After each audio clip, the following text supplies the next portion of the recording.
mimi nakuunga mkono. Kwa hiyo maneno unafanya kule Trans Nzoia, wewe endelea.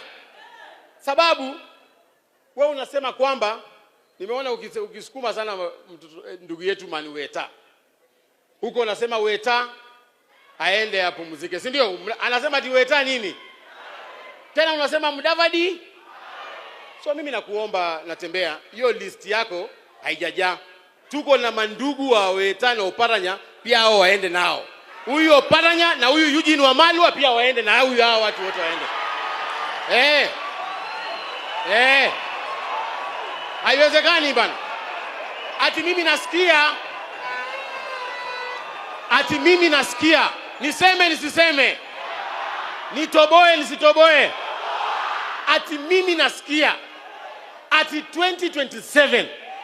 Ati Oparanya anataka kukuwa senator. Oparanya. Wacha kutubeba mafala bana. Wewe umetutawala tangu 1992 ukiwa ile Ford asili. Tena ukuje 2027, 40 years. Ati wewe ukuje kuwa senator Kakamega Oparanya. Hapana. Wewe endeni nyumbani mpumzike. Bas mimi na